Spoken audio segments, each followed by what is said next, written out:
മഹാനായ അബൂ ഉമയ്യത്തുൽ ഗിഫാരി തങ്ങൾ പറയുന്നുണ്ട്, ഞങ്ങളൊരു യുദ്ധം നടന്നുകൊണ്ടിരിക്കുമ്പോൾ എൻ്റെ കുതിര മറ്റൊരാളിൻ്റെ കുതിരയുടെ വാലിൻ്റെ അരികത്തിൻ്റെ കുതിരയുടെ തലയെത്തി ഞങ്ങൾ ഒരുമിച്ചോടുകയാണ്.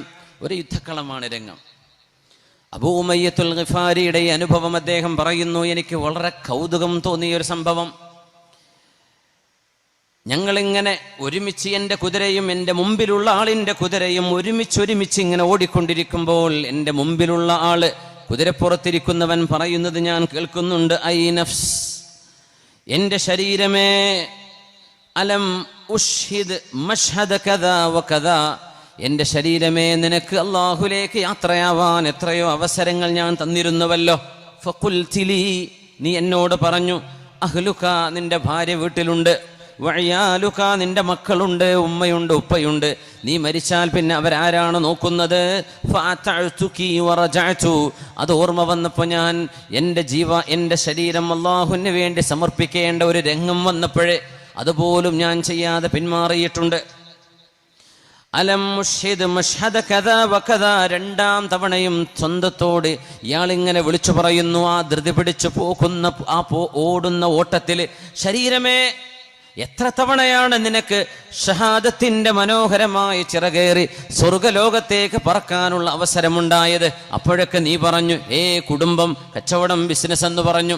അല്ലാഹുവിന് വേണ്ടി ജീവാർപ്പണം ചെയ്യേണ്ട വളരെ അത്യന്താപേക്ഷിതമായ രംഗങ്ങൾ ഉണ്ടായപ്പോൾ നീ പിന്മാറി. എന്നാൽ വല്ലാഹി ലഉരിദന്നകൽ യൗമ അലല്ലാഹ്, ശരീരമേ, നിന്നെ ഞാൻ അല്ലാഹുവിനേക്ക് ഇന്ന് ഏൽപ്പിക്കാൻ പോകുന്നു.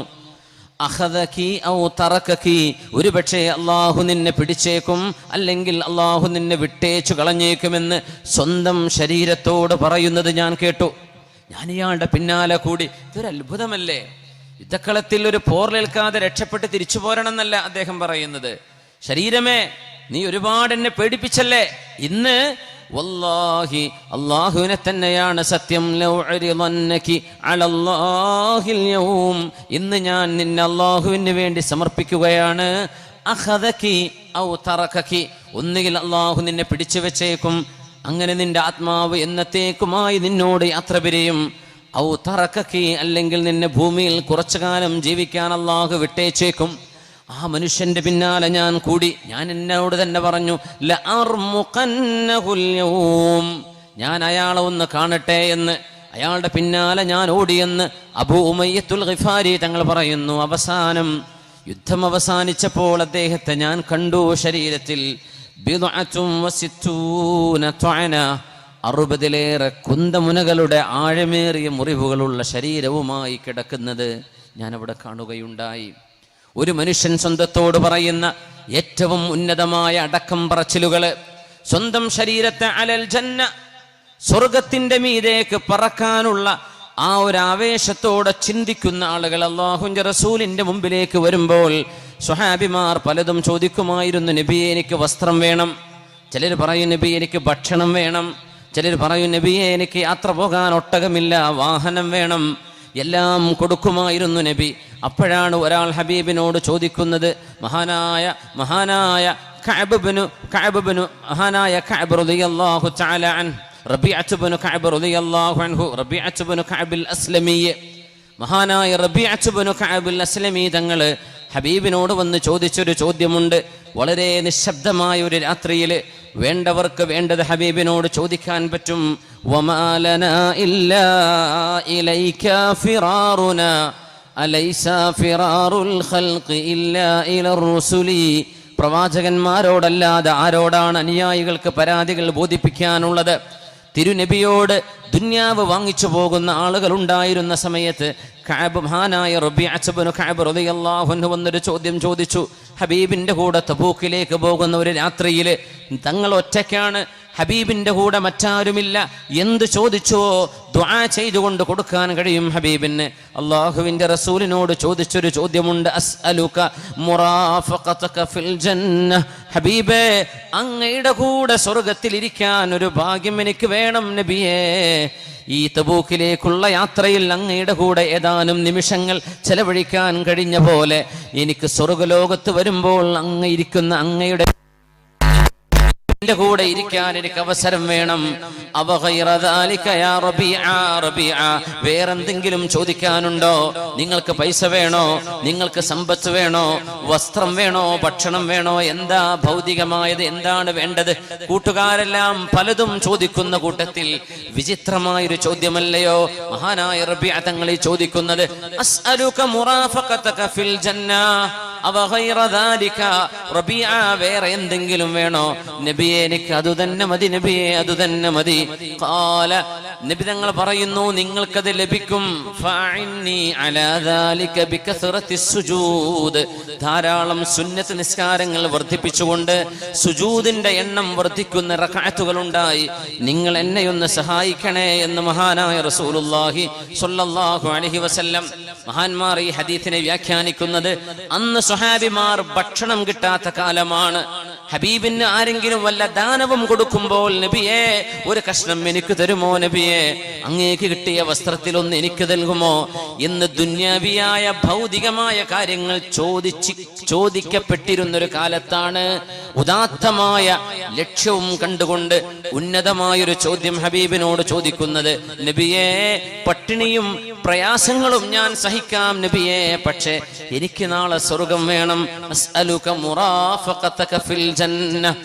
നാളെ അങ്ങയുടെ കൂടെ, എനിക്ക് സ്വർഗം എന്നല്ല പറ, എനിക്ക് അങ്ങയുടെ കൂടെ, ഹബീബിന്റെ കൂടെ ഇരിക്കാനുള്ള, അങ്ങയുടെ കൂടെ സ്വർഗത്തിൽ ഇരിക്കാനുള്ള സൗഭാഗ്യമുണ്ടാകണം നബിയേ.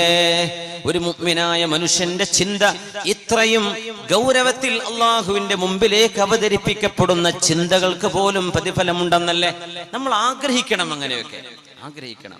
ഉമർ ഇബ്നുൽ ഖത്താബ് റളിയല്ലാഹു അൻഹുവിന്റെ ഒരു സംഭവം ഇതിനോട് ചേർത്ത് പറയുന്നു. നമ്മൾ ചർച്ച ചെയ്ത വിഷയങ്ങളാണത്.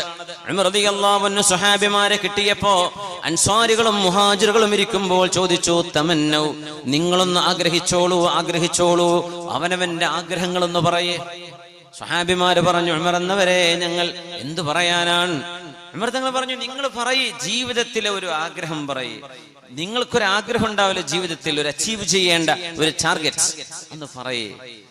ഒരു സ്വഹാബി പറഞ്ഞു, ഉമർ എന്നവരെ ഞാൻ ആഗ്രഹിക്കുന്നു, അതമന്നാ അൻ യകൂന ലി മിൽഉ ഹാദിഹിൽ ഗുർഫതി ദഹബാ.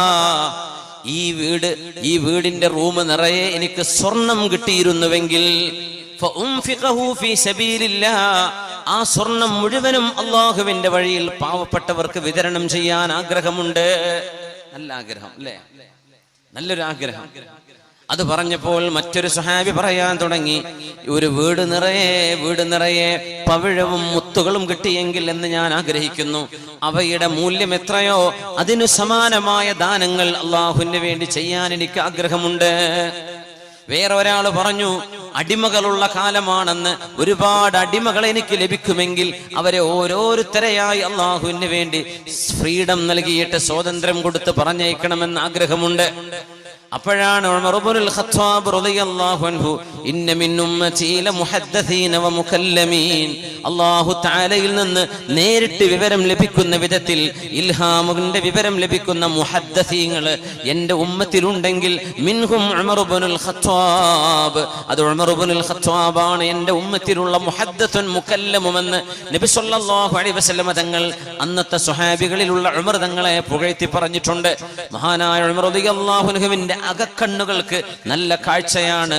മഹാൻ പറഞ്ഞു, നിങ്ങളെ കണ്ട പോലെ സ്വർണവും വെള്ളിയും അടിമകളൊന്നുമല്ല ഈ ഉമർ ആഗ്രഹിക്കുന്നത്. അതമന്നാ, ഞാൻ ആഗ്രഹിച്ചു പോവുകയാണ്, അൻയകൂനലി മിൽഉ ഹാദിഹിൽ ഗുർഫ, ഈ വീടിന്റെ ഈ റൂം നിറയെ കഅംസാലി അബി ഉബൈദ ومعاذ بن جبل ومصعب بن عمير وسالم مولى أبي حذيفة, അബൂ ഹുദൈഫ റളിയല്ലാഹു അൻഹുവിന്റെ മൗലയായ ഖാദിമായിരുന്ന സാലിം എന്നവരെ പോലെ, മുആദ് ഇബ്നു ജബൽ എന്ന ആലിമീങ്ങളുടെ നേതാവായ സ്വഹാബി എന്ന് നബി തങ്ങൾ പറഞ്ഞ സയ്യിദുൽ ഉലമാഇ വസാബിഖുഹും ഇലൽ ജന്ന, 34ാമത്തെ വയസ്സിൽ വഫാത്തായ മുആദ് ഇബ്നു ജബലിനെ പോലെയുള്ള മഹാനായ അബൂ ഉബൈദത്ത് ഇബ്നുൽ ജറാഹ് തങ്ങളെ പോലെയുള്ള ചുറുചുറുക്കുള്ള ചെറുപ്പക്കാരെ ഈ റൂം നിറയെ എനിക്ക് ലഭിക്കുകയാണെങ്കിൽ അള്ളാഹുവിന്റെ വഴിയിൽ ഉപയോഗിക്കാൻ കഴിയുന്ന വിധത്തിലുള്ള നല്ല പ്രവർത്തകന്മാരെയാണ് ഞാൻ ആഗ്രഹിക്കുന്നത് എന്ന് ദീർഘവീക്ഷണം ചെയ്ത മഹാനാണ് ഉമർ ഇബ്നുൽ ഖത്താബ് റളിയല്ലാഹു അൻഹു. പൈസക്കപ്പുറം പൈസയുണ്ടായിട്ട് പ്രവർത്തിക്കാൻ ആളില്ലെങ്കിൽ എന്ത് നടക്കും? നമുക്ക് സംഭാവന ചെയ്യാൻ നമ്മുടെ ഖാഫിലയുടെ പ്രവർത്തകന്മാർ, നമ്മുടെ വിഖായുടെ വളണ്ടിയർമാർ, നമ്മുടെ നാടുകളിൽ ഓണം കേറാ മൂലകളിലേക്ക് പോലും ചെന്നിട്ട് നമ്മുടെ പ്രളയക്കെടുതികൾ ഉണ്ടായ നേരത്തെ സഹായം എത്തിച്ചു കൊടുക്കാനുള്ള പ്രവർത്തകർ നമ്മുടെ രാജ്യത്തിന്റെ, നമ്മുടെ സംസ്ഥാനത്തിന്റെ തെക്ക് മുതൽ വടക്കേ ജില്ലകൾ മുഴുവൻ, തെക്കൻ ജില്ലകളിലേക്ക് പോലും ഇവിടെ നിന്ന് ആളുകൾ ചെന്നിട്ട് നമ്മുടെ SKSSFന്റെ പ്രവർത്തകന്മാരായ വിഖായുടെ വളണ്ടിയർമാർ വെള്ളവും വെള്ളക്കെട്ടുകൾ നീന്തിക്കടന്ന് ദുരന്തം അനുഭവിക്കുന്ന മനുഷ്യർക്ക് വേണ്ടി ജാതിയും മതവും നോക്കാതെ സഹായം എത്തിച്ചു കൊടുക്കാൻ സന്നദ്ധത കാണിച്ചത് എഞ്ചിനീയറിംഗിനും മെഡിസിനും പഠിക്കുന്ന വിദ്യാർത്ഥികൾ അടക്കമുണ്ട് നമ്മുടെ വിഖായ വളണ്ടിയർമാരിൽ എന്ന് ആലോചിക്കണം. ആ പ്രവർത്തകന്മാരെയാണ് മഹാനായ ഫാറൂഖ് റളിയല്ലാഹു അൻഹു കൊതിച്ചു പോകുന്നത്. അല്ലാഹുവിന്റെ ദീനിന് പണിയെടുക്കാൻ കഴിയുന്ന അസ്തഅമിലുഹും ഫീ ത്വാഅത്തില്ലാഹ്. എന്റെ ആഗ്രഹം ഒരുപാട് പണം കിട്ടണം എന്നല്ല. എന്റെ ആഗ്രഹം അബൂ ഉബൈദയെ പോലെയുള്ള ആളുകൾ, മുആദ് ഇബ്നു ജബലിനെ പോലെയുള്ള ആളുകൾ, മഹാനായ സാലിം മൗല അബീ ഹുദൈഫ, അബൂ ഹുദൈഫ തങ്ങളുടെ മൗലയായ സാലിം തങ്ങളെ പോലെയുള്ള ആളുകൾ, ഉബയ്യ് ഇബ്നു കഅബ് സയ്യിദുൽ ഖുറാ ഉബയ്യ് ഇബ്നു കഅബ് തങ്ങളെ പോലെയുള്ള ആളുകൾ, ഈ ഉമ്മത്തിന് വേണ്ടി അധ്വാനിക്കാൻ കഴിയുന്ന പ്രവർത്തകരെ കിട്ടിയിരുന്നെങ്കിൽ എന്ന് ഞാൻ ആഗ്രഹിച്ചു പോകുന്നു. അതാണ് എന്റെ ആഗ്രഹമെന്ന് മഹാനായ ഉമർ ഇബ്നുൽ ഖത്താബ് റളിയല്ലാഹു അൻഹു. ഉന്നതമായ ചിന്തകൾ, ഉയർന്ന ചിന്തകൾ, ഉദാത്തമായ മാതൃകകൾ നമ്മുടെ വിഷയം. ആ വഴിക്കാണ് നീങ്ങുന്നത്. റസൂലുള്ളാഹി തങ്ങൾ പറയുന്നു, നല്ല ചിന്തകൾക്ക് പോലും പ്രതിഫലമുണ്ട്, നല്ല ഒരു വിചാരത്തിന് പ്രതിഫലമുണ്ട്, നല്ല ഒരു ആഗ്രഹത്തിന് അല്ലാഹു കൂലി നൽകും. അത് നടന്നില്ലെങ്കിൽ പോലും മൻ ഹമ്മ ബിഹസനത്തിൻ ഫലം യഅമൽഹാ, ഇമാം ബുഖാരി തങ്ങൾ ഉദ്ധരിക്കുന്ന ഹദീസ് അല്ലയോ അത്? ആരെങ്കിലും ഒരാൾ ഒരു നന്മ ചെയ്യാൻ ആഗ്രഹിക്കുകയും ഫലം യഅമൽഹാ, അത് ചെയ്യാൻ കഴിയാതെ പോവുകയും ചെയ്താൽ കതബഹല്ലാഹു ഇൻദഹു ഹസനതൻ കാമില, ഒരു പരിപൂർണമായ നന്മയായി അല്ലാഹു അത് സ്വീകരിക്കുമെന്ന് മഹാനായ റസൂലുള്ളാഹി സ്വല്ലല്ലാഹു അലൈഹി വസല്ലം. ഒരാൾ ആഗ്രഹിക്കുകയാണ് തന്റെ കച്ചവടത്തിന്റെ വലിയൊരു ഭാഗം അള്ളാഹുവിന്റെ ദീനിന് വേണ്ടി ചെലവഴിക്കുമെന്ന് ആഗ്രഹിച്ചു. പക്ഷേ കച്ചവടത്തിൽ നഷ്ടം സംഭവിച്ചു, ചെയ്യാൻ കഴിഞ്ഞില്ല. ചെയ്യാൻ കഴിഞ്ഞില്ലെങ്കിലും ആ നീയത്ത് ചെയ്തതിന് അള്ളാഹു ആ കർമ്മം ചെയ്തതുപോലെയുള്ള കൂലി കൊടുക്കുന്നുവെന്ന് അഷ്റഫുൽ ഖൽഖ് റസൂലുള്ളാഹി സ്വല്ലല്ലാഹു അലൈഹി വസല്ലം. ചിന്തകൾക്ക് കൂലിയുണ്ട്. കഴിഞ്ഞില്ല. മൻ സഅലല്ലാഹ അശ്ശഹാദത ബിസുദ്ഖിൻ ബല്ലഗഹു അല്ലാഹു മനാസില അശ്ശുഹദാ വഇമ്മാ തഅലാ ഫിറാശിഹി. മൻ സഅലല്ലാഹ അശ്ശഹാദത ബിസുദ്ഖിൻ, അല്ലാഹുവിന് വേണ്ടി ജീവാർപ്പണം ചെയ്യേണ്ട ഒരു രംഗമുണ്ടായാൽ, അങ്ങനെ ഒരു സാഹചര്യം ഉണ്ടാവുകയും ഒരു ഇസ്ലാമിക ഭരണാധികാരി അതിന് ഉത്തരവിടുകയും ചെയ്യുമ്പോൾ എന്നല്ലാതെ ചാവേർ ആക്രമണങ്ങൾ നമുക്ക് നടത്താൻ പാടുള്ളതല്ല. ജനങ്ങൾ നിയമങ്ങൾ കയ്യിലെടുക്കാൻ പാടുള്ളതുമല്ല.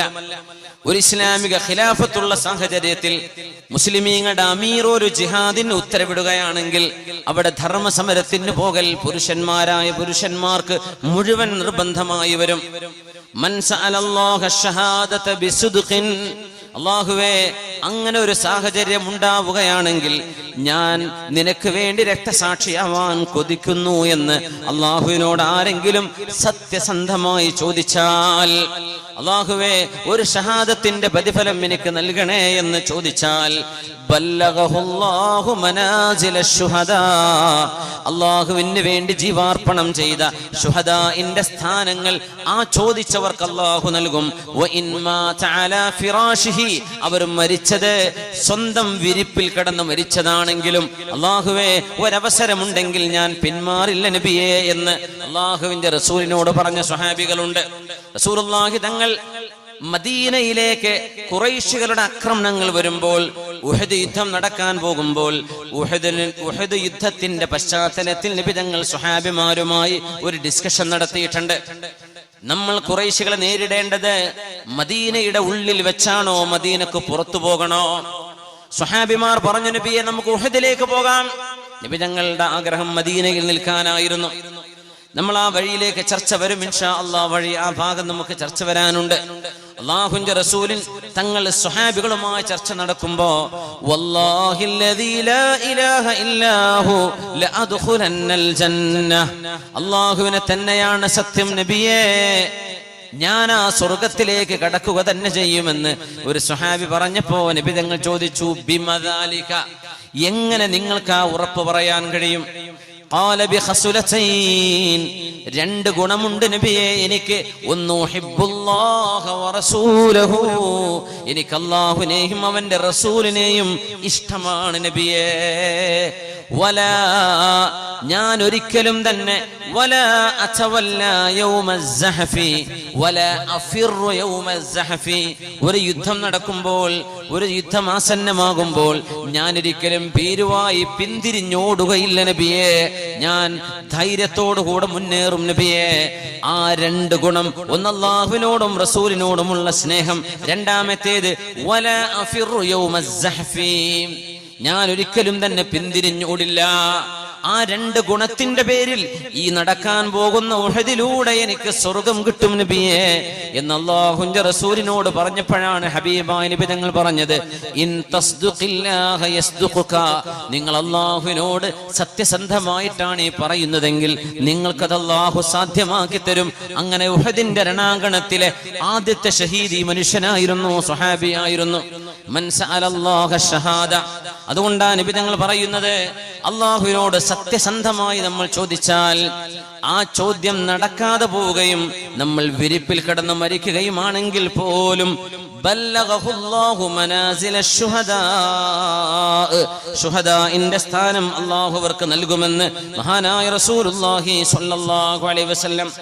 ഉഹദ്, മഹാനായ ഹബീബിന്റെ ജീവിതത്തിലെ അവസാന യുദ്ധം നടക്കുന്നു തബൂക്ക്. തബൂക്ക് മദീനയിൽ നിന്ന് 500ഓളം കിലോമീറ്റർ ദൂരയിൽ കിടക്കുന്ന പ്രദേശം.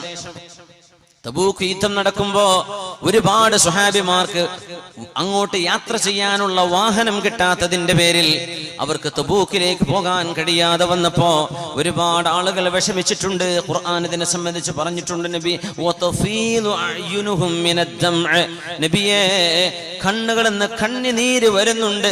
ലാ അജിദു മാ അഹ്മിലുക്കും അലൈഹി, സ്വഹാബികളെ നിങ്ങൾക്ക് തബൂക്കിലേക്ക് വരാൻ വാഹനം എന്റെ കയ്യിലില്ലല്ലോ എന്നങ്ങ് പറയുമ്പോ നിരാശ കൊണ്ടിട്ട് കരയുന്നവരുണ്ട്. നബിയെ, അങ്ങയോടൊപ്പം വരാൻ ആഗ്രഹമുണ്ട്, പക്ഷേ സാഹചര്യം അനുവദിക്കുന്നില്ല. അത്തരം ആളുകളെ കുറിച്ച് നബി തങ്ങൾ പറഞ്ഞു തബൂക്കിലേക്ക് പോകുമ്പോൾ, തബൂക്കിലെത്തിയപ്പോൾ, തബൂക്കിലേക്കുള്ള കഠിനമായ നുഫൂത്ത് മരുഭൂമിയിലൂടെയുള്ള യാത്രയാണത്. ആ സമയത്ത് റസൂലുള്ളാഹി തങ്ങൾ പറഞ്ഞു ഇന്നബിൽ മദീനത്തി ലരിജാല, ഇന്ന ബിൽ മദീനത്തി ലരിജാല മാ സിർതും മസീറൻ വലാ ഖതഅതും വാദിയൻ ഇല്ലാ കാനൂ മഅകും ഹബസഹുമുൽ ഉദ്റു. മുത്തഫഖ അലൈഹി ആയ ഹദീസാണിത്. റസൂലുള്ളാഹി തങ്ങൾ പറയുന്നു സ്വഹാബികളെ, മരുഭൂമിയിലൂടെയുള്ള ഈ യാത്രയിൽ നമുക്കൊരുപാട് പ്രയാസങ്ങൾ ഉണ്ടാകുന്നുണ്ട്. കുറെ ആളുകളെ കാണാതെയാവും. യാത്ര പോയിട്ട് നബി തങ്ങൾ ചിലയിടത്ത് ക്യാമ്പ് ചെയ്യും. തങ്ങൾ ചോദിക്കും എല്ലാവരും എത്തിയിട്ടുണ്ടോ? ചിലരെത്തിയിട്ടില്ല എന്ന് പറയും. തങ്ങൾ പറയും നമുക്ക് കാത്തിരിക്കണ്ട, അയാളിൽ ഒരു നന്മയുണ്ടെങ്കിൽ നമ്മളിലേക്ക് എത്തിച്ചേരും, നമുക്ക് പോകാം. ഉംറക്ക് പോകുന്ന അമീറന്മാരൊന്നും അത് ചെയ്യൂല. പിന്നെ നാട്ടിലേക്ക് വരാൻ പറ്റൂല. ഒരാൾ ബാത്റൂം പോയി കാണാതായാലേ എന്നാ ബസ് വിടല്ലേ എന്ന് പറയാൻ പറ്റൂല. പക്ഷെ നബി തങ്ങൾ എന്ത് ചെയ്യും? ആരെങ്കിലും വരാൻ നേരം വൈകിയാൽ നമുക്ക് പോകാം, അയാളിൽ നന്മയുണ്ടെങ്കിൽ നമ്മുടെ അടുത്ത് എത്തിക്കോളൂ എന്ന് പറയും. പക്ഷെ ഒരു ഗ്രൂപ്പ് കൊണ്ടുപോകുമ്പോൾ ഇത് ചെയ്യാൻ പറ്റൂലല്ലോ. 100 ആൾ ഒരാൾക്ക് വേണ്ടി വെയിറ്റ് ചെയ്യേണ്ടി വരും. അത് വരട്ടെ. ചിലപ്പോൾ ചായ കുടിക്കാൻ പോകും, ചിലക്ക് വലി ഉണ്ടാവും, എടുക്കി മറവില് പോയതായിരിക്കും. അപ്പൊ എത്തണ വരെ കാത്തിരിക്കന്നെ. തങ്ങളത് ചെയ്യൂല. സമയം വളരെ കണിശമാണ് നബി തങ്ങൾക്ക്. തങ്ങൾ വളരെ പങ്ക്ച്വലാണ്. ഹബീബായ നബി തങ്ങൾ ആരെങ്കിലും വരാൻ ബാക്കിയുണ്ടോ? ഇയകും ഫീഹി ഖൈറുൻ സയൽഹഖു ബിനാ. If Allah knows anything better in that person, he would definitely reach us. Inshallah, let's go. നമുക്ക് പോകാം. അല്ലാഹു ആ മനുഷ്യനിൽ ഒരു നന്മ കാണുന്നുണ്ടെങ്കിൽ നമ്മുടെ ഒപ്പം എത്തും. പേടിക്കണ്ട, നമുക്ക് പോകാം. റസൂലുള്ളാഹി തങ്ങൾ അങ്ങനെ കാത്തിരുന്ന ഒരു സ്വഹാബിയുണ്ട്, അബൂദറുൽ ഗിഫാരി റളിയല്ലാഹു അൻഹു. അതൊക്കെ തബൂക്കിലാണ് സംഭവിച്ചത്. അബൂദർ വരട്ടെ, കുൻ അബൂദർ, ഒരാളിങ്ങനെ ദൂരത്ത് വരുന്നു, അത് അബൂദർ ആവട്ടെ, അത് അബൂദർ ആവട്ടെ എന്ന് നബി തങ്ങൾ പറഞ്ഞിട്ടുണ്ട്. ഒരു സ്വഹാബിയുടെ ഒട്ടകം കാണാതെയായി. ആ ഒട്ടകം കാണാതെയായപ്പോ വളരെ വിഷമിച്ചു. നമ്മൾ കാറിന്റെ കീ പോയ പോലെയല്ല ഇത് ഒട്ടകമായി പോയിട്ടുള്ളത്. മറ്റേ ഡ്യൂപ്ലിക്കേറ്റ് കീ എങ്കിലും ഉണ്ടാക്കാം, കമ്പനിക്കാരെ വിളിച്ചുകൊണ്ടത് എന്തെങ്കിലും ഒരു പരിഹാരം ചെയ്യിക്കാം. ഇത് ഒട്ടകല്ലേ, ഒട്ടകത്തിന് വല്ല GPS ഉണ്ടോ? അങ്ങോട്ട് പോവല്ലേ, എവിടെ തിരയാൻ? മരുഭൂമിയിലൂടെ മുത്തനബിയോട് വന്ന് ചോദിച്ചു. തങ്ങൾ പറഞ്ഞു കൊടുത്തു, നിങ്ങളുടെ ഒട്ടകം ഇന്നാലിന്ന താഴ്വരയിലെ മുൾച്ചെടികളിൽ കുടുങ്ങി നിൽക്കുന്നുണ്ട്, അവിടെ പോയിക്കോ, കിട്ടുന്നു പറഞ്ഞു. അപ്പോ ഏതാനും മൈലുകൾക്കപ്പുറം ആ ഒട്ടകമുണ്ട്, അത് കിട്ടി. പിന്നെ ചെല്ലുമ്പോൾ വെള്ളമില്ല. സ്വഹാബികളൊക്കെ വളരെ വിഷമിച്ചിരിക്കുകയാണ്. സ്വഹാബികളൊക്കെ പറഞ്ഞു, നമ്മുടെ ഒട്ടകം അറുത്തിട്ട് ഒട്ടകത്തിന്റെ ബ്ലാഡർ, അതിൽ വെള്ളം സൂക്ഷിക്കുന്ന ഒരു ബ്ലാഡർ ഉണ്ട് ഒട്ടകത്തിന്, അതെടുത്തിട്ട് കുടിക്കാം, മാംസം നമുക്ക് ഭക്ഷണം ഉപയോഗിക്കാം. ഇടപെട്ടിട്ട് പറഞ്ഞു, പൊന്നാര നബിയേ, വെള്ളമില്ലാത്തതിന്റെ പേരിൽ സ്വഹാബിമാർ ഒട്ടകങ്ങളെ അറുക്കാൻ വെച്ചിരിക്കുകയാണ്, അത് അപകടമാണ് നബിയേ. ഒട്ടകമില്ലെങ്കിൽ എങ്ങനെ യാത്ര തുടരും? തബൂക്കിലേക്ക് എത്തണ്ടേ, തബൂക്ക് കഴിഞ്ഞ് മദീനത്തേക്ക് റിട്ടേൺ വരണ്ടേ? ഒട്ടകമില്ലെങ്കിൽ എന്തു ചെയ്യൂ നബിയേ? അതുകൊണ്ട് സ്വഹാബികളോട് ഒട്ടകത്തെ അറുക്കരുത് എന്ന് പറയുകയും, അല്ലാഹുവിനോട് അങ്ങൊക്കൊന്ന് ദുആ ചെയ്തൂടെ നബിയെ, അങ്ങയുടെ പ്രാർത്ഥനയ്ക്ക് ഉത്തരമുണ്ടല്ലോ. അപ്പോഴാ നബി തങ്ങൾ, നിങ്ങളുടെ കൂടെയുള്ള അല്പാൽപമുള്ള വെള്ളങ്ങളൊക്കെ കൊണ്ടുവരൂ. അത് കൊണ്ടുവന്നിട്ട് മുത്തുനബി തങ്ങളുടെ കൈവിരൽ അതിലേക്ക് വെച്ചു കൊടുക്കുകയാണ് ചെയ്തത്. പാത്രത്തിലേക്ക് വെള്ളം അണപൊട്ടിയൊഴുകി. ഹബീബിന്റെ വിരലിലൂടെ അഷ്റഫുൽ മിയാഹ്, ഈ ലോകത്തെ ജലങ്ങളിൽ വെച്ച്, ജലത്തിൽ വെച്ച് ഏറ്റവും ശ്രേഷ്ഠമായത് മാഉൻ നബഅ മിൻ ഐദിൻ നബി, ഹബീബിന്റെ കൈകളിലൂടെ വന്ന വെള്ളമാണ്. അത് കഴിഞ്ഞിട്ടുള്ള ഹൗദുൽ കൗസറും സംസമൊക്കെ നമ്മൾ അറിയണം. ആ വെള്ളമുണ്ടായ മഹാത്ഭുതം ഉമർ തങ്ങളാ പറഞ്ഞത്, നബിയേ, സ്വഹാബികളാരോടും അങ്ങ് ഒട്ടകങ്ങൾ അറുക്കരുത് എന്ന് പറയണം, അങ്ങ് ദുആ ചെയ്യണം നബിയേ, അങ്ങ് ദുആ ചെയ്താൽ അല്ലാഹു ഉത്തരം നൽകുമല്ലോ. അങ്ങനെ പരിശുദ്ധമായ തബൂക്കിൽ ഹബീബായ നബി തങ്ങളുടെ എത്രയോ ഹബീബിന്റെ മുഅ്ജിസത്തുകൾ കാണപ്പെട്ട സമയമാണത്. ആ കഷ്ടപ്പാടുകളൊക്കെ നടക്കുമ്പോഴാ നബി തങ്ങൾ പറയുന്നത്, ഇന്ന ബിൽ മദീനത്തി റിജാല മാ സിർതും മസീറൻ വലാ ഖതഅതും വാദിയൻ ഇല്ലാ കാനൂ മഅകും.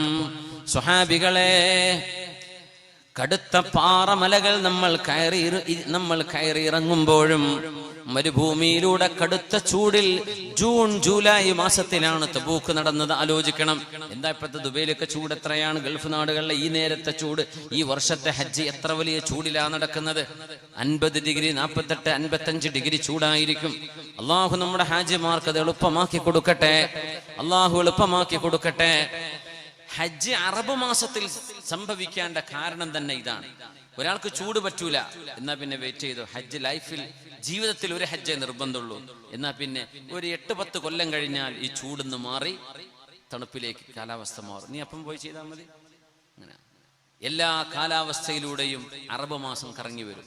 30 വർഷമാകുമ്പോ ജനുവരി ഫെബ്രുവരി മാസം കണക്ക് കൂട്ടിയാൽ ജനുവരി മുതൽ ഡിസംബർ വരെയുള്ള കാലത്തിൽ ഹജ്ജ് നടക്കും. ഒരു 30 കൊല്ലത്തിനിടയിൽ 60 വയസ്സ് ജീവിക്കുന്ന ഒരാൾക്ക് ഒരേ മാസത്തിൽ, ഇത് ഏതാ മാസം, ഇത് ജൂലൈ അല്ലേ, ഈ ജൂലൈയിൽ ഹജ്ജ് നടക്കുന്നു. ഇനി ഒരു 30 കൊല്ലം കഴിഞ്ഞാൽ ജൂലൈയിൽ ഹജ്ജായിരിക്കും. സുബ്ഹാനല്ലാഹ്. അറബ് മാസത്തിന്റെ പ്രത്യേകത അതാണ്, എല്ലാ സീസണിലൂടെയും കടന്നു പോകും. തബൂക്ക് നടക്കുന്നത് ജൂലൈ മാസത്തിലാണ്, നല്ല ചൂടുള്ള സമയത്താണ്.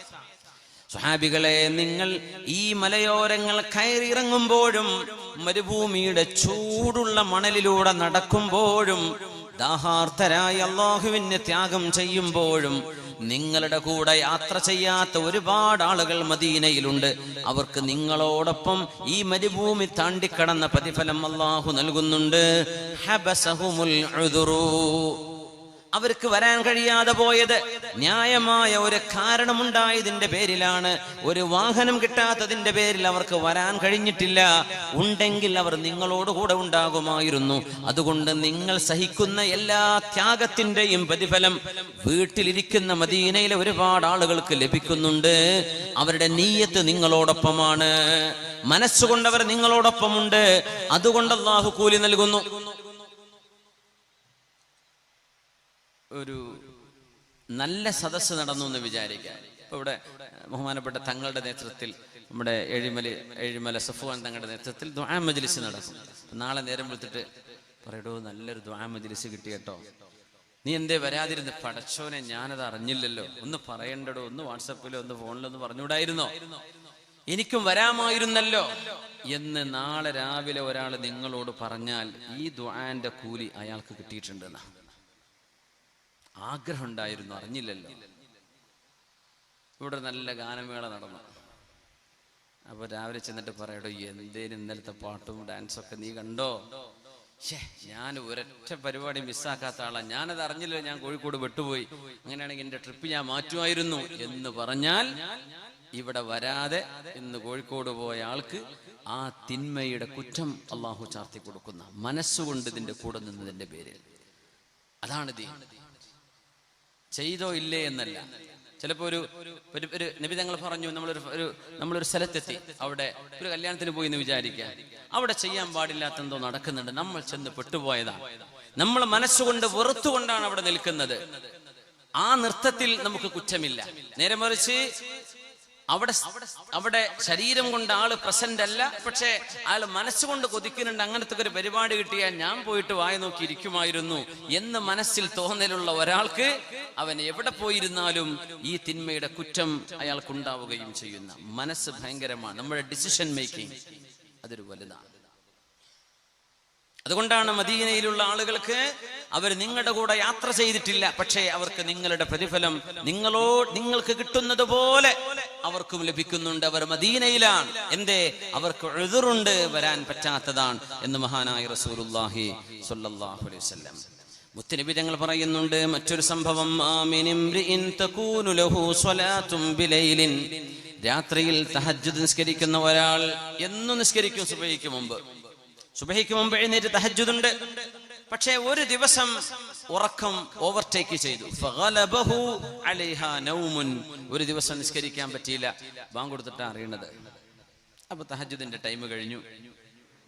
ഇല്ലാ കുതിബ ലഹു അജ്റു സ്വലാത്തിഹി, അയാൾ ചെയ്യുന്ന ആ നിസ്കാരത്തിന്റെ പ്രതിഫലം അയാൾക്ക് ലഭിക്കും. വകാന നൗമുഹു സദഖതൻ അലൈഹി, ആ ഉറങ്ങിയ ഉറക്ക അയാൾക്ക് സ്വതക്കയായി ഗണിക്കും ചെയ്യുമെന്ന് മഹാനായ റസൂലുള്ളാഹി സ്വല്ലല്ലാഹു അലൈഹി വസല്ലം. മാഷാ അല്ലാഹ്. എന്നും നിസ്കരിക്കുന്ന ആളാ അല്ലെ? ഉമ്മാക്ക് ഒക്കെ കഴിഞ്ഞ് വന്ന ഒരു ക്ഷീണുണ്ട്, നാട്ടിൽ എത്തുന്നവരെ ആ ക്ഷീണം അറിയില്ല, അവിടുന്ന് പോരുമ്പോഴും ആ ക്ഷീണം അറിയില്ല. ഉംറയിൽ എത്ര ഉംറ ചെയ്താലും ക്ഷീണം. നാട്ടിലെത്തിയിട്ടുണ്ട്, റബ്ബേ ഞാനിപ്പോ കൂത്തുപറമ്പിൽ തന്നെയാണോ അല്ല വല്ല അമേരിക്കയിലാണോ, ഏതാ സ്ഥലം പോലും തിരിയാത്തൊരു ക്ഷീണം വരാണ്ട് ഉംറക്ക് പോയി കഴിഞ്ഞാൽ അല്ലെ, ഒരു ദീർഘയാത്ര കഴിഞ്ഞു വന്നാൽ ഉറക്ക് കണ്ണ് പൊങ്ങണില്ല, അമ്മമാര് പറയില്ലേ നിസ്കരിക്കാൻ പറ്റുന്നില്ല, അറിയുന്നില്ല. അവര് മഅദൂരിങ്ങളാണ്, യാത്രാക്ഷീണല്ലേ, അള്ളാഹു പുറത്തു കൊടുക്കും, നിസ്കാരം ഖളാ കൂട്ടണം. പക്ഷേ അവർക്ക് നഷ്ടപ്പെട്ടു പോയ അവരുടെ തഹജ്ജുദ് അവർ ആഗ്രഹിച്ചിരുന്നു, ഉണർന്നാ നിസ്കരിക്കണമെന്ന്. ഗലബഹു അലൈഹ അന്നൗം, ഉറക്കം കൊണ്ട് സാധിക്കാതെ പോയി. എന്നാൽ എന്നും ചെയ്തിരുന്ന അത്, റബ്ബേ ഉണരണം അലാമൊക്കെ വെച്ചിട്ടാ കിടക്കണത്, പക്ഷെ എണീക്കാൻ പറ്റിയില്ല. എന്നാൽ ഇല്ലാ കുതിബ ലഹു അജ്റു സ്വലാത്തിഹി, അവരുടെ നിസ്കാരത്തിന്റെ തുല്യമായ കൂലി അല്ലാഹു നൽകും. അവർ ആ രാത്രി നിസ്കരിച്ചിട്ടില്ല, എന്നും ചെയ്യുന്ന റക്അത്തിന്റെ എണ്ണം ഇന്നും കിട്ടും. സുബ്ഹാനല്ലാഹ്. അങ്ങനെയാണ്. യുവാവായിരുന്ന സമയത്ത് ഒരുപാട് നന്മ ചെയ്തു, പിന്നെ അസുഖമായപ്പോൾ ചെയ്യാൻ പറ്റിയില്ല, ആക്സിഡന്റ് ആയി കിടപ്പിലായി പോയി. ആരോഗ്യമുള്ള സമയത്ത് സ്ഥിരം ചെയ്യുന്ന നന്മ രോഗികൾക്ക് അല്ലാഹു കൊടുക്കുന്നുണ്ട് എന്നാണ് റസൂലുള്ളാഹി തങ്ങൾ പറയാ സ്വല്ലല്ലാഹു അലൈഹി വസല്ലം. എന്തേ? അവരത് ചെയ്യുന്നവരാണ്. പിന്നെ ഒരു ആക്സിഡന്റ് പറ്റിപ്പോയതല്ലേ, അസുഖം വന്നതല്ലേ, അറ്റാക്ക് സംഭവിച്ചതല്ലേ, സാരമില്ല. മുഅ്മിനായ മനുഷ്യന്റെ തീരുമാനം, മനസ്സിലിരുപ്പ്, നമ്മുടെ ഉന്നതമായ ചിന്തകൾക്ക് പോലും അല്ലാഹു കൂലി നൽകുന്നു എന്ന് മഹാനായ റസൂലുള്ളാഹി സ്വല്ലല്ലാഹു അലൈഹി വസല്ലം. അതുകൊണ്ടാണ് 1,00,000 ദിർഹമിനെക്കാളും ഒരു ദിർഹമിന് കൂലിയുണ്ട്. സബഖ ദിർഹമുൻ 100,000, 1,00,000-നേക്കാൾ ഒരു ദിർഹമിന് അല്ലാഹു കൂലി നൽകുന്നുണ്ട്. 1,00,000 ദിർഹമിനേക്കാളും കേവലം ഒരു ദിർഹം കൊടുത്ത ആൾക്ക് കൂലിയുണ്ട്, കൂടുതലുണ്ട്. ഖാലു, അവരെ പറഞ്ഞു, യാ റസൂലല്ലാഹ്, അല്ലാഹുവിന്റെ റസൂലേ, കൈഫ യസ്ബിഖു ദിർഹമുൻ 100,000, നബിയേ ഒരു ദിർഹം എങ്ങനെ 1,00,000-ലേറാവുന്നത്? 1,00,000-ന് കിട്ടുന്നതിനേക്കാളും ഒരു ദിർഹമിന് കിട്ടുകയോ? മുഴുവൻ കേൾക്കണം. പാട്ടപ്പിരിവൊക്കെ ഉണ്ടാവില്ലേ, ബക്കറ്റ് പിരിവൊക്കെ ഉണ്ടാവില്ലേ, 100 കൊടുക്കാൻ വെച്ച് ഒന്നും കൊടുത്താൽ മതി എന്ന് വിചാരിക്കണ്ട. എന്താ പറയണെന്ന് ശരിക്കും കേട്ടോളേ. എന്താ, എപ്പോഴാണ് ഈ 1,00,000-നേക്കാൾ ഒന്നിന് കൂലി കിട്ടുക എന്നറിയോ? റജുലുൻ ലഹു ദിർഹമാൻ, ഒരു മനുഷ്യന്റെ കയ്യിൽ ആകെ രണ്ട് ദിർഹമേ ഉണ്ടായിരുന്നുള്ളൂ. ആകെ 2 റുപ്യുള്ളൂ കയ്യിൽ. ഫഅഖദ അഹദുഹുമാ, അതിൽ നിന്ന് ഒന്നാണ് എടുത്തു കൊടുത്തത്, നേർ സമ്പത്തിന്റെ പകുതി. അത് എണ്ണത്തിൽ ഒന്നുള്ളൂ, പക്ഷെ അത് വണ്ണത്തിൽ വലുതാ. ആകെ 2 ഉള്ളൂ, അതിലൊന്നാണ് കൊടുത്തത്. ഫതസദ്ദഖ ബിഹി, അതുകൊണ്ടാണ് അയാൾ സ്വതക്ക ചെയ്തത്. വആഖറു, 1,00,000 കൊടുത്ത ആളുണ്ട്. ലഹു മാലുൻ കസീർ, കോടികൾ ആസ്തിയുള്ള ഒരാൾ പള്ളിക്ക് 1,00,000 കൊടുത്തു. കൂലിപ്പണി ചെയ്യുന്ന ഒരാൾ പള്ളിക്ക് ഒരു 500 രൂപ കൊടുത്തു. ആ 1,00,000-നേക്കാൾ ഈ 500-നായിരിക്കും കൂലി കൂടുതൽ എന്നാണ് ഈ പറഞ്ഞതിന്റെ അർത്ഥം. ഉള്ളതിൽ നിന്നാണ് ഈ കൊടുത്തത്. 2 ദിർഹമുള്ള ആളാണ് ഈ കൊടുത്തത്. എന്നാൽ 1,00,000 കൊടുത്ത ആളുടെ വരുമാനത്തിന്റെ വലിയൊരളവിൽ നിന്നെടുത്തിട്ടാണ് 1,00,000 കൊടുത്തത്. അയാൾക്ക് അങ്ങനെ ഒരു 500 ലക്ഷം കൊടുക്കാൻ കഴിയുന്ന ആളായിരുന്നു. പക്ഷെ 1,00,000 കൊടുത്തത്. അത് എണ്ണമുണ്ട്, പക്ഷെ വണ്ണമില്ല. പക്ഷെ 1 ദിർഹം എണ്ണത്തിൽ ചെറുതാണ്, അതേ വണ്ണത്തിൽ അത് വലുതാണ്. അതുകൊണ്ടാണ് സബഖ ദിർഹമുൻ മിഅത അൽഫിൻ, 1 ദിർഹമിന് 1,00,000-നേക്കാളും കൂടുതൽ പ്രതിഫലമുണ്ടെന്ന് റസൂലുള്ളാഹി സ്വല്ലല്ലാഹു അലൈഹി വസല്ലം. അവിടെ ആ മനുഷ്യന്റെ നിയ്യത്ത് വളരെ വലുതാണ്. നമ്മൾ പറയാം, പഠിച്ചവർ ഇത് ഞാൻ കൊടുത്താൽ ഞാൻ ആകെ പാപ്പരായി പോകില്ലേ, ഞാൻ ആകെ വിഷമിച്ചു പോകില്ലേ എന്ന് ചിന്തിക്കുന്ന നേരത്താണ് എടുത്തു കൊടുക്കുന്നത്. സുബ്ഹാനല്ലാഹ്. മുസ്തഫ ഉദവിയാക്കോട് ഉസ്താദിന്റെ പരിപാടിയൊക്കെ നടക്കില്ലേ, ഉണ്ടാവില്ലേ? ഉസ്താദ് നല്ല വേദ പറഞ്ഞുതരും, പിന്നെ എന്തെങ്കിലുമൊക്കെ സംഭാവന വേണമെന്ന് പറയും അല്ലേ. പെണ്ണുങ്ങളൊക്കെ സ്വർണം കൊടുക്കും. നമ്മൾ മട്ടന്നൂർ പള്ളിയൊക്കെ അങ്ങനെ ഒരുപാട് സ്ഥാപനങ്ങൾ, നമ്മുടെ മഹല്ലുകളിലൊക്കെ ഒരുപാട് സേവനങ്ങൾ അദ്ദേഹത്തെ കൊണ്ട് ചെയ്യാൻ കഴിഞ്ഞു. അല്ലാഹു ദീർഘായുസ്സും ആഫിയത്തും കൊടുക്കട്ടെ. അപ്പം ആകെ ഒരു മോതിരമുള്ളൊരു പെണ്ണിൻ്റെ അടുത്ത് നിന്ന് വിചാരിക്കുക, അതെടുത്ത് കൊടുക്കണ ഒരു മോതിരത്തിന്റെ കൂലിയും 100 പവൻ കെട്ടിച്ചപ്പോൾ വാപ്പ തന്നിട്ടുണ്ട്, അതിന്നൊരു 2 പവൻ കൊടുക്കുക എന്ന് പറഞ്ഞതും തമ്മിലുള്ള വ്യത്യാസം അതാണ് ഈ പറഞ്ഞത്. ഉള്ളതിൽ നിന്ന് കൊടുക്കുക. ഒരുപാടുണ്ട്, അതിൽ നിന്ന് കുറച്ചായി കൊടുക്കുന്നത്. അതിൽ നിന്ന് ഒരുപാട് കൊടുത്താൽ മാഷാ അല്ലാഹ്. അള്ളാഹു നോക്കുന്നത് എണ്ണത്തിലേക്കല്ല, വണ്ണത്തിലേക്കാണ്. അതുകൊണ്ടാണ് നാളെ മീസാനാണ് അള്ളാഹു വെച്ചത്. തുലാസിൽ തൂക്കുന്നല്ലേ പറഞ്ഞത്, നോട്ടെണ്ണിന് മെഷീനിൽ എണ്ണി നോക്കുന്നല്ല പറഞ്ഞത്, അദ്ദാദല്ല. നാളെ മീസാനാണ്. അള്ളാഹു അമല് തൂക്കുക ചെയ്യാനാണ്. എത്ര നിസ്കാരം ഉണ്ടെന്ന്, ചിലരുടെ 2 റക്അത്ത് നിസ്കാരം വേറൊരാളിന്റെ 10 റക്അത്ത് സുന്നത്തിനേക്കാളും പവർ ഉണ്ട്. അതുകൊണ്ട് അള്ളാഹു നാളെ തൂക്കുക ചെയ്യുന്നത്, അമലുകൾ എണ്ണി നോക്കല്ല. റക്അത്തൊക്കെ ഒന്ന് വരട്ടെ, എണ്ണം നോക്കട്ടെ എന്നല്ല. മീസാൻ, തുലാസാൻ. തുലാസിൽ എണ്ണൂല, തൂക്കി നോക്കുകയാണ്. സല്ലു അലൻ നബി മുഹമ്മദിൻ വആലിഹി. ഒന്ന് എഴുന്നേറ്റ് സ്വലാത്തുല്ലിരുന്നാലോ അല്ലേ?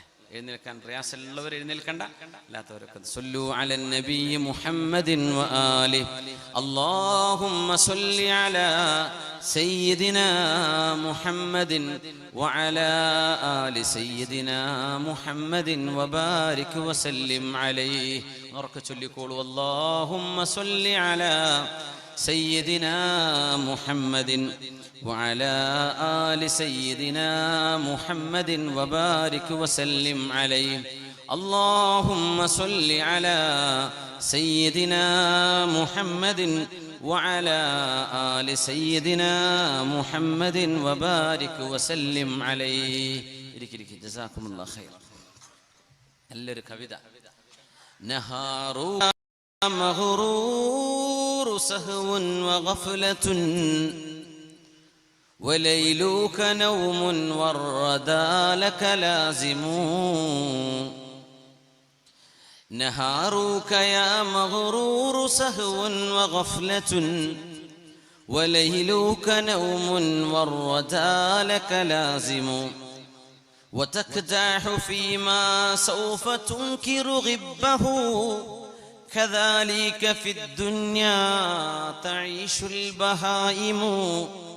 تسر بما يفنى وتفرح بالمنى كما غر باللذات في النوم حالم.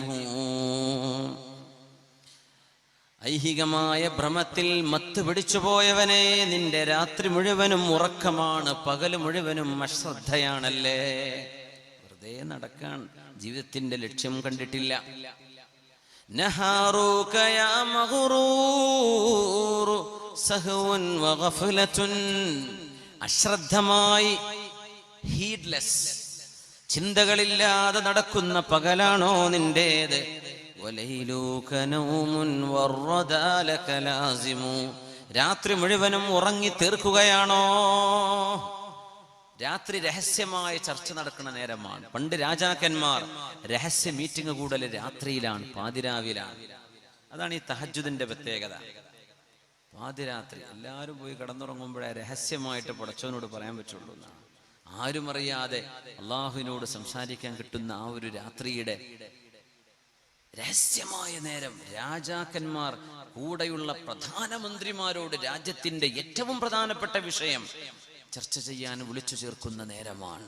അതാണ് തഹജ്ജുദിന്റെ നേരം. സുബ്ഹാനല്ലാഹ്. അത് ഉറങ്ങിത്തീർക്കല്ലേ, അത് ഉറങ്ങിത്തീർക്കല്ലേ. നഹാറുക യാ മഗ്റൂർ സഹ്വൻ വഗഫ്ലത്തുൻ വലൈലുക നൗമുൻ വറദാലക ലാസിമു തഖദഅഹു ഫീമാ സൗഫ തുൻകിറു ഗിബ്ബഹു كذلك في الدنيا تعيش البهائم.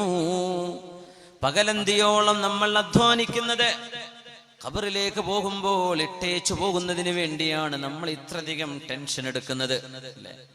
കച്ചവടം നന്നായിട്ട് വിജയിക്കണമെങ്കിൽ നമ്മൾ മുഴുവൻ അതിന് കൊടുത്താലേ ദുന്യാവെന്ന് കുറച്ചിട്ടുള്ളൂ. വാപ്പ രാവിലെ അങ്ങോട്ട് കച്ചവടത്തിന് കയറിയാൽ വാപ്പ വല്ല രാത്രി 11-12 മണിക്കാ. എന്താ പരിപാടി? ക്യാഷിൽ വേറെ ആരും വാപ്പ നിർത്തൂല, ധൈര്യമില്ല. എന്നിട്ട് എന്താ കിട്ടുക? എല്ലാ മുതലാളിമാർക്കും കിട്ടുന്ന പോലെ കുറച്ച് കിട്ടും. അതിനെന്തൊക്കെ കൊടുത്തു? ഒരു വാദിന് വരാൻ പറ്റൂല, ഒരു ഇൽമിന്റെ ദുആക്ക്, ഒരു മജ്ലിസിലേക്ക്, ഒരു മജ്ലിസുന്നൂറിലേക്ക് ഒന്നും വരാൻ നേരമില്ല. അപ്പൊ ബിസിയല്ലേ? നിങ്ങൾ മുഴുവൻ നിങ്ങളെ കൊടുത്താലേ ദുന്യാവെന്ന് കുറച്ച് കിട്ടുള്ളൂ എന്നാണ് ദുന്യാവിന്റെ പ്രശ്നം. ഫുൾ ടൈം അതിലേക്ക് എൻഗേജ് ആവണം. അപ്പോൾ കുറച്ച് പൈസ ഇട്ടുള്ളൂ, ആവശ്യത്തിനടുത്ത് ബാക്കി. അല്ലാഹുമ്മ ജഅൽ ഖൂത ആലി മുഹമ്മദിൻ കഫാഫാ. പടച്ചവനെ, എൻ്റെ ഉമ്മത്തി, എൻ്റെ വീട്ടുകാർക്ക് ജീവിക്കാൻ ആവശ്യമായ സമ്പത്തെ വേണ്ടു റബ്ബേ, അതിലേറെ എനിക്ക് വേണ്ട എന്ന് ദുആ ചെയ്തിട്ടുണ്ട് റസൂലുള്ളാഹി സ്വല്ലല്ലാഹു അലൈഹി വസല്ലം. അതുകൊണ്ട് ജീവിതത്തിന് ഉന്നത ലക്ഷ്യങ്ങളാകട്ടെ, ചെറുപ്പക്കാര് വെറുതെ ആകെയുള്ള ലക്ഷ്യം കുറച്ച് കാശുണ്ടാക്കി വണ്ടിയെടുത്ത് എവിടെയെങ്കിലും ചെന്ന് ആശാസ്യമല്ലാത്ത പ്രവർത്തനങ്ങളിലേക്കോ മദ്യപാനമോ മയക്കുമരുന്നിനടിമകളാവുന്നതോ അല്ലെങ്കിൽ വ്യഭിചാരമോ കൊണ്ടു നടന്ന് ജീവിതത്തെ തുലച്ചുകളയല്ലേ.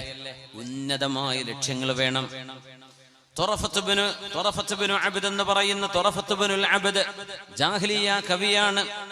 ഇയാളോട് ചോദിച്ചു, മാ അത്വയബു ഐശി ദുനിയ, ഈ ലോകത്തിലെ ജീവിതത്തിന്റെ ഏറ്റവും വലിയ മനോഹാരിത എന്താണ്?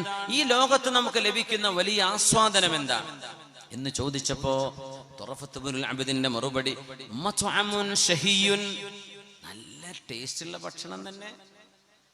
ഇപ്പൊ കണ്ണൂർ ജില്ലയിൽ തന്നെ നല്ല ഭക്ഷണം അല്ലേ? പണ്ടേ തലശ്ശേരി, നമ്മുടെ പാനൂര്, കൂത്തുപറമ്പ്, മട്ടന്നൂര്, എല്ലായിടത്തും മാഷാ അല്ലാഹ് നിങ്ങളതിൻ്റെ ഉസ്താദുമാർ. കേരളം മുഴുക്കും നല്ല ഭക്ഷണമായി അല്ലേ? അതിൻ്റെയൊക്കെ ഒരു തുടക്കക്കാർ തലശ്ശേരി പരിസരക്കാരാണ്. ത്വആമുൻ മത്അമുൻ ഷഹിയുൻ, നല്ല രുചിയുള്ള ഭക്ഷണം. ഹലാൽ തന്നെയാണ് കേട്ടോ, അതിനെപ്പറ്റി അത് ഹറാമായിട്ടല്ലേ, ഹലാലാണ്. പക്ഷെ ത്വറഫത്ത് ബിൻ അബ്ദ് ആകെ ജീവിക്കുന്നത് ഇതിനു വേണ്ടിയാണ്. ഒന്നത്. രണ്ട്, വമൽബസുൻ ജഫിയുൻ, നല്ല വസ്ത്രം, വമർകബുൻ വത്വിയുൻ, നല്ല വാഹനം. നല്ല വസ്ത്രവും നല്ല വാഹനവും. ഇപ്പൊ ഹീറോ ഉണ്ടെന്ന് ആരും എടുക്കണില്ല. അതുപോലെ മിനിമം എൻഫീൽഡോ ഹാർലി ഡേവിഡ്സണോ അല്ലെ ബൈക്കാണെങ്കിൽ മിനിമം ഒരു എൻഫീൽഡെങ്കിലും വേണമെന്നുള്ള കണ്ടീഷനിലേക്ക് എത്തി തുടങ്ങി അല്ലേ? സുബ്ഹാനല്ലാഹ്. മത്അമുൻ ഷഹിയുൻ വമൽബസുൻ ദഫിയുൻ വമർകബുൻ വത്വിയുൻ. അദ്ദേഹം ഒരു നല്ല രസമുള്ളൊരു കവിത പാടിയിട്ടുണ്ട്. രസം എന്ന് പറഞ്ഞാൽ അതിന്റെ വാക്കുകൾ ഭയങ്കര രസമാണ്, ആശയം മഹാപോക്കാണ്. കള്ളും പെണ്ണും യുദ്ധവുമാണ് ജീവിതത്തിന്റെ ആസ്വാദനം എന്ന് പറഞ്ഞ ആളാ ത്വറഫത്ത് ബിനുൽ അബ്ദ്. ഇസ്ലാമിന്റെ മുമ്പ് കഴിഞ്ഞ കവിയാണ്. ഈ കവിത കുറച്ച് അർത്ഥം വെക്കാൻ പ്രയാസമുള്ള കവിതയാണ്. അതിന്റെ വാക്കുകൾ വളരെ കട്ടിയുള്ളതാണ്. ഡിക്ഷണറിക്ക് വെച്ചിട്ട് ഒപ്പം ഇരുന്ന് വെച്ച് നോക്കണം, എന്നാലേ അതിന്റെ അർത്ഥം മനസ്സിലാവും. അയാൾ പാടിയിട്ടുണ്ട്, ولولا ثلاث هن من عيشة الفتى وجديك لم أحفل متى قام عودي فمنهن سبق العاذلات بشربة كميت متى ما طعل بالماء تزبدي وكري إذا نادى المضاف محنبا كسيد الغضا نبهته المتوردي وتقصير يوم الدجن والدجن معجب ببهكانة تحت الخباء المعمدي. വൈൻ വാർ ആൻഡ് വുമൺ, ഇതാണ് ഇതിൻ്റെ ആകെ ആശയം. ഇതാ, കള്ള് വേണം, സുന്ദരിമാര് വേണം, പിന്നെ കുറെ യുദ്ധവും. ജീവിതം ഇതിന് തന്നെയാണ് എന്ന് ജീവിതത്തിന്റെ അള്ളാഹു നൽകുന്ന ജീവന്റെ വില മനസ്സിലാക്കാതെ മൃഗങ്ങളെ പോലെ കദാലിക്കൽ ബഹായിമു, ജീവജാലങ്ങൾ ജീവിക്കുന്ന ജീവിതത്തിന്റെ ഏറ്റവും ലോ ലെവൽ തിങ്കിങ് ഉള്ള ആളുകൾ ഒരുപാടുണ്ട്. നമ്മൾ അങ്ങനെയായി പോകരുത്. മഹാനായ അമീറുൽ മുഅ്മിനീൻ ഉമർ ഇബ്നു അബ്ദുൽ അസീസ് റളിയല്ലാഹു അൻഹു അധികാരം ഏറ്റെടുത്തിരിക്കുന്നു. നമ്മുടെ സംഘാടകർ ബക്കറ്റുമായിട്ട് വരുന്നുണ്ട്. ഇൻഷാ അല്ലാഹ് തുടങ്ങിക്കോട്. നമുക്ക് നിങ്ങൾ എണീറ്റ് നമ്മൾ പേഴ്സൊക്കെ എടുത്തോ, ഇരിക്കും വലിയ ബുദ്ധിമുട്ടാണ്. ഒക്കെ എടുത്ത് മാഷാ അല്ലാഹ് എല്ലാവരും ഒന്ന് റെഡി ആയിക്കോളി. ബിസ്മില്ലാഹിർ റഹ്മാനിർ റഹീം. നല്ല നിയ്യത്ത് കൊടുക്കുക. ഉള്ളതിൽ നിന്ന് നാളെ നമ്മൾ മരിച്ചാൽ കൊടുക്കാൻ പറ്റില്ലല്ലോ. മനുഷ്യനെ റൂഹ് പിടിക്കാൻ വരുമ്പോൾ മലക്കിനോട് ആകെയുള്ള റിക്വസ്റ്റ്, ഞാൻ സ്വതക്ക കൊടുത്തേക്കാം. എങ്ങനെയെന്നറിയാം? എൻ്റെ സമ്പത്തിന് പള്ളി കൊടുത്തോളൂ കേട്ടോ, മക്കളോട് ഞാൻ ഒന്ന് വസിയത്ത് പറയട്ടെ, ഒരു മിനിറ്റ് എന്നെ വിട്ടു തരുമോ? നമ്മൾ ആഗ്രഹിക്കുന്നൊരാഗ്രഹം അതായിരിക്കുന്ന വലിയ പ്രയാസമാണ്. നാളെ അള്ളാഹു ഇതിന് ഇരട്ടി തരുമെന്ന് ഈമാനുള്ളവർക്കേ കൊടുക്കാൻ പറ്റുള്ളൂ. 100 രൂപ കൊടുത്താൽ നാളെ ആഖിറത്തിൽ 200 കിട്ടുണ്ടാവുക, അല്ലേ? അല്ലെങ്കിൽ അതിന് നമ്മുടെ ഈമാൻ അനുചിതമായത്, നമ്മുടെ നിയ്യത്തിന് അനുചിതമായത്. അപ്പോൾ ഇൻഷാ അല്ലാഹ് അതിന് ചെലവുണ്ട്. നമ്മുടെ SKSF-ന്റെ നമ്മുടെ വിഖായ വോളണ്ടിയർമാരാണ് വരുന്നത്. നിങ്ങളൊക്കെ സഹകരിച്ചിട്ട് നല്ലൊരു സഹായം ചെയ്തു കൊടുക്കണേ. ഇൻഷാ അല്ലാഹ് അള്ളാഹു തൗഫീഖ് ചെയ്യട്ടെ. നിങ്ങളെല്ലാവരും സഹകരിക്കൂലേ? ഒരു ഇൻഷാ അല്ലാഹ് പറഞ്ഞേട്ടെ. കുറെ ആൾക്കാർ പറഞ്ഞിട്ടില്ല. ഇൻഷാ അല്ലാഹ് എന്ന് പറഞ്ഞേട്ടെ. ഇൻഷാ അല്ലാഹ്. അപ്പൊ എല്ലാവരും കൊടുക്കണേ. നിങ്ങൾ കൊടുത്തില്ലെന്ന് എനിക്കറിയില്ല, പക്ഷെ അള്ളാഹ്ക്കറിയും. നല്ല റാഹത്തിൽ കൊടുക്കുക. അൽഹംദുലില്ലാഹ്. വേറെ അതിനെപ്പറ്റി പിരിവിനെ പറ്റി വേറെ ഒന്നും പറയണ്ടല്ലോ. നമ്മൾ വിഷയത്തിലേക്ക് പോവല്ലേ? ഇൻഷാ അല്ലാഹ്. അൽഹംദുലില്ലാഹ്. അമീറുൽ മുഅ്മിനീൻ ഉമർ ഇബ്നു അബ്ദുൽ അസീസ് റളിയല്ലാഹു അൻഹു അധികാരം ഏറ്റെടുത്തു. ബഹുമാനപ്പെട്ടവരുടെ ഭാര്യ എന്ന് പറയുന്നത് ഫാത്തിമ ബിൻതു അബ്ദുൽ മലിക്. നേരത്തെ പറഞ്ഞില്ലേ, ഒരാൾ കഅബന്റെ മുമ്പെന്ന് ആദ്യം നമ്മൾ പറഞ്ഞ ചരിത്രം അതാ. ആഗ്രഹിച്ചില്ലേ അബ്ദുൽ മലിക് ബിൻ മർവാൻ, അദ്ദേഹത്തിന്റെ മകള്, വാപ്പ രാജാവ്, സഹോദരൻ രാജാവ്, 2 സഹോദരന്മാർ രാജാക്കന്മാർ, ഭർത്താവും രാജാവ്. അങ്ങനത്തെ ഒരു രാജകീയ സുന്ദരിയാണ് ഫാത്തിമ ബിൻതു അബ്ദുൽ മലിക്. ഒരുപാട് ആഭരണങ്ങൾ ഉണ്ടായിരുന്നു കല്യാണം കഴിഞ്ഞ് വന്നപ്പോ. ഉമർ ഇബ്നു അബ്ദുൽ അസീസ് എന്നവര് മുജദ്ദിദാണ്.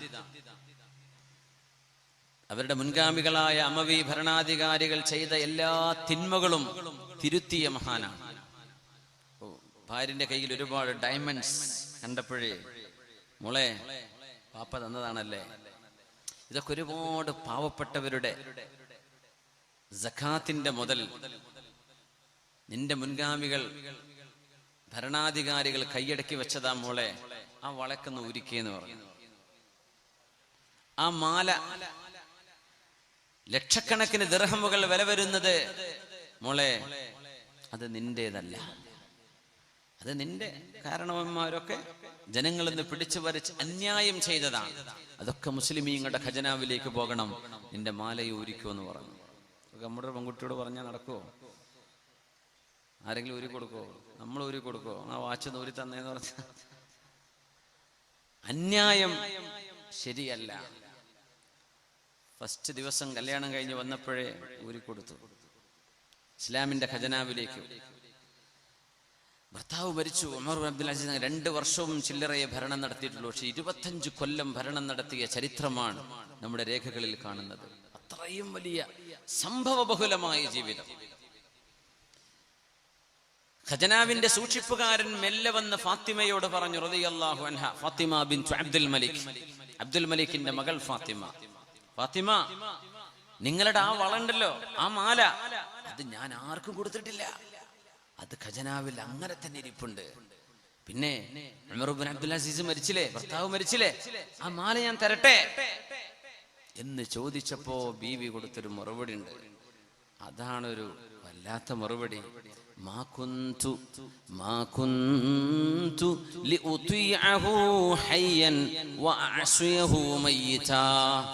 ജീവിച്ചിരിക്കുന്ന കാലത്ത് എന്റെ ഭർത്താവിനെ അനുസരിക്കുകയും മരിച്ചു കഴിഞ്ഞാൽ അനുസരണക്കേട് കാണിക്കുകയും ചെയ്യുന്നവളല്ല ഞാനത് അള്ളാഹുവിന് വേണ്ടി നൽകി കഴിഞ്ഞു, എനിക്കത് വേണ്ട എന്ന് ഫാത്തിമ ബിൻതു അബ്ദുൽ മലിക് റളിയല്ലാഹു അൻഹ. കല്യാണം കഴിഞ്ഞപ്പോ ബഹുമാനപ്പെട്ടവര് പറഞ്ഞു, ഫാത്തിമ കല്യാണം കഴിഞ്ഞ് അധികാരം ഏറ്റെടുത്തപ്പോ ഉമർ അബ്ദുൽ അസീസ് ഞങ്ങൾ പറയും, ഇന്നലീ നഫ്സൻ തവ്വാഖ. മഹാന്റെ ഒരു വാക്കാണത്. എന്റെ ശരീരം വല്ലാതെ ഉന്നതങ്ങൾ ആഗ്രഹിക്കുന്ന ഒരു ശരീരമാണ്. നമ്മുടെ വിഷയം ഉയർന്ന ചിന്തകൾ, ഉദാത്ത മാതൃകകൾ എന്നതാണ്. ഇന്നലീ നഫ്സൻ തവ്വാഖ, എന്റെ ശരീരം ഉന്നതങ്ങൾ ആഗ്രഹിക്കുന്ന ശരീരമാണ്. ഫതാഖത്ത് നഫ്സി, ഞാനന്ന് മദീനയിൽ ഇരിക്കുമ്പോ എനിക്കൊരാഗ്രഹം തോന്നി, അൻ അതസവ്വജ ഫാത്തിമ ബിൻതു അബ്ദുൽ മലിക്. ഭാര്യയോട് പറയാ, നിന്നെ കല്യാണം കഴിക്കണമെന്ന് എന്റെ അന്നത്തെ ഒരു ആഗ്രഹം അതായിരുന്നു. ചെറുപ്പകാലത്തിലെ ഒരു പൊട്ടിത്തെറിപ്പിന്റെ ഒരു കാലം ഉണ്ടാവൂലേ, ഒരു അടിച്ചുപൊളി ടൈം, അന്ന് നിന്നെ സ്വന്തമാക്കണമെന്നായിരുന്നു എന്റെ ആഗ്രഹം. ഞാൻ നിന്നെ കല്യാണം കഴിച്ചു. പിന്നെ എന്റെ ശരീരം വീണ്ടും കൊതിച്ചു, വിലായത്തുൽ മദീന, മദീനയുടെ ഗവർണറാകണം. അങ്ങനെ എനിക്ക് അല്ലാഹു മദീനത്തുൻ നബി, ഹബീബിന്റെ മദീനയുടെ ഗവർണറാകാൻ ഭാഗ്യം തന്നു. വീണ്ടും എന്റെ ശരീരം ആഗ്രഹിച്ചു അതിനപ്പുറത്തേക്ക് അൽ ഖിലാഫ, ലോക മുസ്ലിമീങ്ങളുടെ അധികാരസ്ഥനാവണം, ഖലീഫയാകണം, ഖാലിഫേറ്റ്സ്, എനിക്ക് ഖിലാഫത്ത് വേണം. അല്ലാഹു എനിക്കത് തന്നു, ഞാനിപ്പോ ഖലീഫയാണ്. എന്റെ ശരീരം ആഗ്രഹിക്കുന്നു അൽ ജന്ന, ഇപ്പോൾ ആഗ്രഹിക്കുന്നത് സ്വർഗമാണ്, ഇനി ആഗ്രഹിക്കുന്നത് സ്വർഗമാണ്, ആ സ്വർഗത്തിനാണ് ഞാൻ പണിയെടുക്കുന്നത് എന്ന് ഉമർ ഇബ്നു അബ്ദുൽ അസീസ് റളിയല്ലാഹു അൻഹു. മഹാന്മാർ അവരെ ഷാമിൽ മറവ് ചെയ്യാൻ വേണ്ടി ഖബർ കുഴിച്ച് ഖബറിലേക്ക് വെക്കുമ്പോ ഒരു കടലാസിന്റെ കഷ്ണം, ഒരു തോൽ കഷ്ണം ഇങ്ങനെ പാറി വന്നു കഫംപുടയുടെ മീതേക്ക്. എവിടുന്നാന്നറിയില്ല, ഖബറിലേക്ക് മയ്യത്ത് ഇങ്ങനെ താഴ്ത്തി വെക്കാൻ ഒരു ഇലയോ മറ്റോ പാറുന്ന പോലെ ഇങ്ങനെ വന്നിട്ട് മഹാന്റെ ശരീരത്തിന്റെ മീത വന്ന് അങ്ങനെ നിന്നു. മയ്യത്ത് ഖബറിലേക്ക് വെക്കുന്ന നേരം ആൾക്കാരൊന്ന് എടുത്തു നോക്കി. ഹാദാ ഫിദാഉക മിനന്നാർ, ഹാദാ ഫിദാഉക മിനന്നാർ, നിങ്ങൾ നരകത്തിൽ കടക്കൂല കേട്ടോ എന്നതിന്റെ സാക്ഷ്യമാണിത്. അതോടുകൂടെ മറവ് ചെയ്യപ്പെട്ട മഹാനാണ് ഉമർ ഇബ്നു അബ്ദുൽ അസീസ് റളിയല്ലാഹു. രാജാവാ, പക്ഷെ അള്ളാന്റെ വലിയായ രാജാവാണ് ഉമർ ഇബ്നു അബ്ദുൽ അസീസ് റളിയല്ലാഹു അൻഹു. ഇതാരാന്നറിയോ? ഉമർ തങ്ങൾ ഒരു പെൺകുട്ടിയോട് ഉമ്മ മോളെ പാലിൽ വെള്ളം ചേർക്ക് എന്ന് പറഞ്ഞൊരു ചരിത്രമല്ലേ ഉമ്മ സമദാനി സാഹിബൊക്കെ മനോഹരമായിട്ട് അതിൽ പറഞ്ഞിരുന്നേ. ആ പെൺകുട്ടിയെ ഉമർ റളിയല്ലാഹു അൻഹു, ഉമർ തങ്ങളുടെ ഒരു മോനാ കല്യാണം കഴിച്ചത്. ആ പെൺകുട്ടിക്ക് ജനിച്ച മകന്റെ മകനാണ് ഉമർ ഇബ്നു അബ്ദുൽ അസീസ് റളിയല്ലാഹു അൻഹു. അതാണ് ആ ബന്ധം. അതുകൊണ്ടാണ് ചരിത്രത്തിൽ രണ്ടാം ഉമർ എന്നറിയപ്പെടുന്നത് ഉമർ ഇബ്നു അബ്ദുൽ അസീസ് റളിയല്ലാഹു അൻഹു. അധികാരം ഏറ്റെടുത്തപ്പോ ഭാര്യ ഫാത്തിമ ബിൻതു അബ്ദുൽ മലിക്കിനോട് പറഞ്ഞു, ഫാത്തിമ, ഞാൻ അധികാരം ഏറ്റെടുത്തിരിക്കുകയാണ്, ഇനി ഒരുപാട് തിരക്ക് വരും, എനിക്ക് സമയമുണ്ടാവില്ല നിന്റെ കൂടെ ഇരിക്കാൻ, നിന്റെ കൂടെ സല്ലപിക്കാൻ നേരണ്ടാവില്ല, നിന്റെ വർത്തമാനങ്ങൾ കേൾക്കാൻ സമയം വേണം. പെണ്ണുങ്ങൾ പുരുഷന്മാരെക്കാളും വർത്തമാനം പറയുന്നവരാണ്. നമ്മൾ 2 വാക്ക് പറഞ്ഞു നിർത്തും, പെണ്ണുങ്ങൾ അതൊരു 10 വാക്കിലാണ് അവസാനിപ്പിക്കുക. അതാണ് ആണും പെണ്ണും തമ്മിലുള്ള ഒരു വ്യത്യാസം.